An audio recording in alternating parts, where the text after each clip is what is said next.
नमस्कार, हमारे first look Bihar news channel में आपका स्वागत है।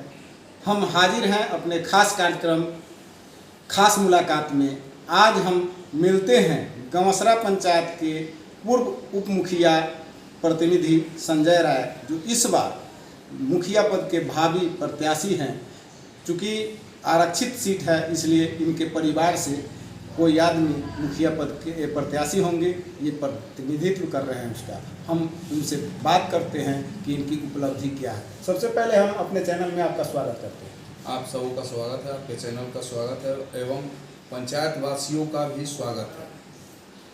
सर, आप बताइए कि 5 साल लगातार आप मुखिया पद का दायित्व संभाले हैं और इस बार अपने प्रतिनिधि के तौर पर मुखिया पद के लिए अपने परिवार के किसी सदस्य को मुखिया प्रत्याशी के रूप में घोषित कर रखा है। क्या उपलब्धि है, किस बिना पर आप चुनाव में कूद रहे हैं? उपलब्धि की जहाँ तक बात करें, दिन हो, रात हो, सुबह हो, शाम हो, दोपहर हो, कोरोना काल हो, हर समय मैं हर जगह उपलब्ध रहा हूँ लोगों के लिए और हर कार्य में उपलब्ध रहा हूँ। मेरी यही उपलब्धि है, क्योंकि उप मुखिया पद कोई वित्तीय पद है नहीं जो मैं कार्य कर सकूं, लेकिन जहां तक हो सका है मैंने कार्य किया। मतलब आप सर्वसुलभ रहे हैं लोगों के? जी, हमने सब चीज़ लोगों को आराम से लोगों तक पहुंचाने का काम किया है, जो लोगों का चीज़ है। इस बार आपका एजेंडा क्या होगा?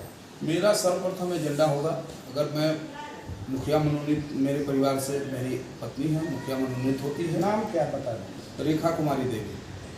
तो सबसे पहले स्वास्थ्य पे हम ध्यान देंगे। पूरी पंचायत को एक एम्बुलेंस मुफ्त सुविधा अपनी तरफ से, दूसरा शिक्षा पे, तीसरा इंफ्रास्ट्रक्चर पे, चौथा ग्राम का विकास किस मैंने रोड, रास्ते, नाला वगैरह से हो उस तरह से देंगे। और कुछ कहना चाहते हैं? नहीं, और कुछ कहना चाहते हैं कि ये हमारी यही सर्वसुलभता उपलब्धता के कारण हमारे विरोधी भी हम पे हावी होना चाहते हैं कि ये सर्वसुलभ मिनटों में हो जाता है और हर लोगों का दुख दर्द सुनता है। इसी संदर्भ में, इसी कड़ी को आगे बढ़ाते हुए हमारे विरोधी पुलिस से मिलके और एक साजिश रच के हमें केस में फंसाने का कार्य कर रहे हैं। उसमें मैं पुलिस पदाधिकारी हैं या लिखते हैं दयाशंकर दुबे या मणिभूषण।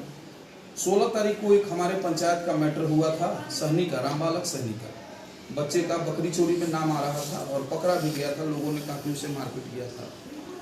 और जब हमें और सरपंच को पता लगा तो हम लोग गए और पूछे, तो वो भी जो आवेदन करता है वो अपने आवेदन को विड्रॉल करने, वापस लेने के लिए एक आवेदन लिख के देता है, जो हमारे हाथ में इस समय दोनों पक्ष में समझौता हो? जी, दोनों पक्ष में समझौता हो गए। लेकिन ये पुलिस वाले 17 तारीख को उस आवेदन पर FIR करके उस बच्चे को, गरीब बच्चे को जेल भेज रहे थे। उस क्रम में उसकी माता रोती हुई आई और हमने कहा कि ये दुबे जी गलत है और नोक-झोंक इस बात की हुई।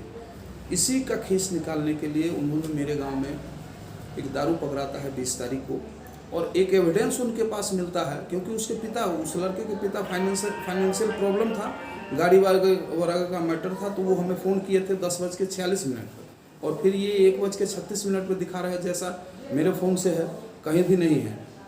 और उसी फ़ोन के नंबर के बिहाफ पे हम पर ये मुकदमा कर दिए हैं दारू में। अगर हम इसमें संलिप्त है तो हमें कड़ी से कड़ी सजा दी जाए। दूसरा, नहीं तो वरीय पदाधिकारी से मैं मांग करूंगा कि इस चीज़ को देखा जाए, निष्पक्ष जांच की जाए और जो दोषी लोग हैं उन्हें सख्त से सख्त सजा दी जाए। दूसरा, ये जो दयाशंकर दुबे जी है, ये साजिश के तहत, मेरे विरोधी के द्वारा ही साजिश के तहत ही हमें केस में फंसाने का कार्य किया। तो थानाध्यक्ष को कोई और है? थानाध्यक्ष मणिभूषण जी हैं, उनको भी ये समझा के, पता नहीं मणिभूषण जी क्या समझे क्या नहीं समझे, मेरे बारे में क्या जानते हैं। विगत एक मरवन में लड़के का मर्डर हो जाता है जहाँ मैं सर्वसुलभ उपलब्ध रहता हूँ और पुलिस बल को बचाने का भी कार्य किया। कुछ आक्रोशित भीड़ थी, उसमें मैंने बीच बचाव करके किसी तरह मैटर को जामजूम में भी, जो मेरा वीडियो साक्ष्य पुलिस पदाधिकारी के पास उपलब्ध होगा कि मैंने क्या क्या कार्य किया। अच्छा, तो आपको न्यायालय और वरीय पदाधिकारियों पर भरोसा तो जी, होगा? हमें न्यायालय पर पूर्ण विश्वास है, वरीय पदाधिकारी पर पूर्ण विश्वास है और जो दोषी पदाधिकारी पाए जाते हैं उसे हमारे मांग है कि अविलंब बर्खास्त की जाए और इस तरह की जो गलत हरकत करते हैं पैसे की लालच में। पहले तो आप बरी होंगे, आपने इसमें जी, तो हम तो मांग ही कर रहे हैं ना, हम तो मांग कर रहे हैं कि इसका निष्पक्ष जांच हो, इस आवेदन के आलोक में निष्पक्ष जांच हो और दोषी लोगों को कड़ी से कड़ी सजा देनी है। बहुत बहुत धन्यवाद। ये थे गमसरा पंचायत के भावी मुखिया प्रत्याशी के प्रतिनिधि संजय राय, जिनका कहना है कि हम हमेशा जनता के लिए उपलब्ध रहे हैं, दिन हो या रात हो, कोरोना काल हो या अन्य दिन, हमेशा जनता की सेवा किए हैं और इसीलिए शायद विरोधी भी हमसे खफा हैं और सक्रिय होकर मेरे खिलाफ साजिश रच रहे हैं, जिसका परिणाम है कि मेरे ऊपर एक केस हो गया है और इन्होंने मांग की है वरीय पदाधिकारी से कि इसकी निष्पक्ष जांच की जाए। तो हम आपसे विदा लेते हैं। कैमरामैन नील मणि के साथ राजेश रंजन, फर्स्ट लुक बिहार।